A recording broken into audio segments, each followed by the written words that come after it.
Армысыздар, қадірмен достар, Егемен ТВ YouTube парақшасына қош келдіңіздер. Бұл әдеттегідей стадион бағдарламасы, оның жүргізушісі мен Ермұхамед Мәулен.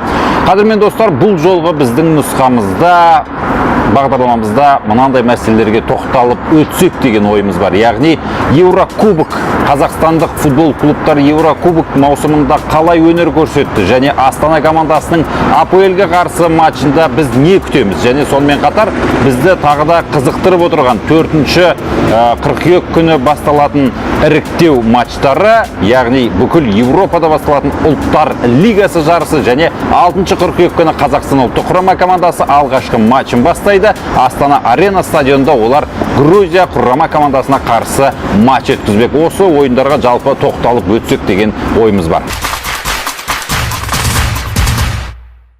Сонымен іріктеу бәсекелерінде Еврокубокте қазақстандық клубтар қалай өнер көрсетті? Биылғы маусымға өзіміздің бағамызды бере кетсек, ең алдымен бірінші өздеріңіз білесіздер, 4 командамыз осы биылғы 2018-2019 жылғы маусымдағы Еуропа кубоктеріне қатысқан болатын. Өздеріңіз білетіндей, бірінші алғашқы айналымда Павлодардың Ертіс командасы Литваның Тракай командасынан ары өте алмады да, өкінішке орай бір командамыздан біз айырылып қалдық алғашқы айналымда. Ал екінші айналымда біз тағы бір командамыздан айырылуға мәжбүр болдық. Ол Қостанайдың Тобылы бірінші айналымда өткенмен екіншісіне келіп тірелді.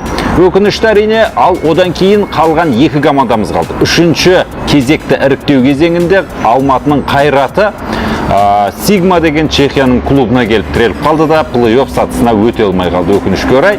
Және мінекей осыдан кейін біздің Қазақстанның намысын қорғап жүрген қазір Еврокубокте жалғыз бір ғана команда қалды. Ол, өздеріңіз білесіздер, Астана командасы. Елордалық ұжым қазір АПЛ командасымен кездескелі отыр. Жалпы Кипрдің ұжымымен бұл команда осыған дейін 2 мәрте кездесіп үлгерген. Бұл 3-ші ойын болайын деп тұр. Өткен жолы Чемпиондар лигасында осыдан 2 жыл бұрын қазақстандық команда Кипрдің АПЛ командасын ұтып топтық кезеңге шыққан болатын. Тарихымызда бірінші мәрте.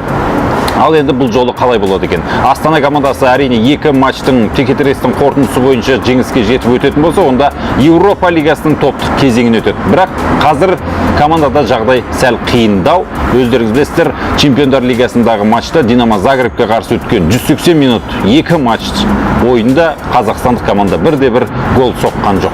2 ойында да жеңілді. Жалпы есеп 3-0. Командаға қайтадан келген Junior Кабананга, жаңадан алынған Рангело Янга сияқты шабуылшылар әзірге белсеніп Еврокубокте өнер көрсете алмай жүр. Яғни шабуыл өті біздің командада өте нашар. Сонымен қатар команданың шабуыл өтіндегі лидері десек болады, Патрик Туумаси Испанияның Ла Лигасында өнер көрсететін Алавес командасына ауысып кетті. Сондықтан да қазір Астананың шабуылы өте нашар десек қателеспейміз. Ал және осы команданы жақында ғана Станимир Стойловтан кейін алған Роман Григорчук, украиналық маман, белгісіз себептерге байланысты командадан сұранып кетті де, қазір ол команданы Григорий Бабаянға тастап кетті. Енді жалпы жақын арада өтетін осы 2 матчта Астана командасы өкінішке орай фаворит емес. Басты фаворит бұл жерде Кипрдің АПЛ командасы. 2 матчта біздің команда келесі кезеңге өтсе, бұл нағыз айтулы жеңіс болары сөзсіз. Қыркүйектің 6-шы жұлдызы күні Астана Арена стадионында Қазақстанның бас командасы, яғни ұлттық құрама командамыз Станимир Стойловтың жетекшілігімен өз алаңындағы алғашқы матчты бастайды. Яғни бұл күні Астана Арена стадионында Қазақстан құрама командасы Грузия футболшыларымен кездеседі. Ал Грузия командасының да осал еместігін білесіздер. Бұл команданың бас бапкері бізге өте жақын, жақсы таныс Владимир Вайс, кезінде қайратты өрге сүйреген маман екендігін білесіздер. Словакиялық маман қазір Қазақстан футболшыларын түгел жатқа білемін, кімнің қалай ойнайтындығын толықтай алақандағыдай біліп отырмын, сондықтан да Қазақстанды сырт алаңда жеңеміз деп белсеніп отыр. Ал Станимир Стойловты әрине қарап отырған жоқ, бірақ дегенмен де біздің команданың сапында қазір бірнеше өзгерістер орын алды. Мысалға, жарақат алып қалған Парагуликовтың орнына Думан Нәрсілдаев сияқты қызылордалық Қайсардан бірінші мәрте құрама командаға шақырту алынып, әлі әрине кездесу өткізген жоқ, бірақ осыған дейін бірнеше мәрте шақыртылған бұл ойыншы. Сондықтан да бұл футболшының да ұлттық құрамадағы дебютін көріп қалуымыз мүмкін. Дегенмен де басты мәселе біздің командамыз осы кездесуде фаворит және жеңіске жету тиіс. Өйткені біздің ұлттар лигасындағы осы топтағы бас фаворитіміз Грузия футболшылары екендігі даусыз. Одан кейін Қазақстан құрама командасы бірден ертесіне Андорраға сапар шегеді және сол құрама команданың ұжымымен кездесу өткізуге мәжбүр. Жалпы одан бөлек бізде топта Латвия ұжымы бар екендігінде айта кетуіміз керек.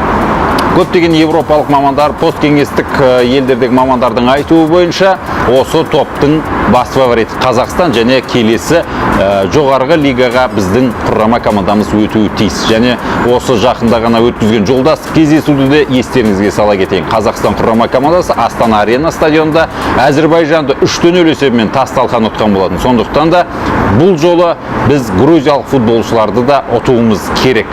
Және осы ойынға байланысты біз әлі келесі нұсқамызда, келесі бағдарламамызда толыққанды тәптіштеп айтатын боламыз. Өйткені матч алдындағы жаттығулар, матч алдындағы баспасөз мәслихаты барлығы да өтеді. Сол ойындарға байланысты біз шолуды айтатын боламыз. Ендеше қадірмен достар, Егемен ТV парақшасына жазыла жүріңіздер. Біз Еуропадағы, Қазақстандағы жалпы қызықты спорт жарыстарына осылайша сараптама жасап отыратын боламыз. Сау, сәлеметте болыңыздар.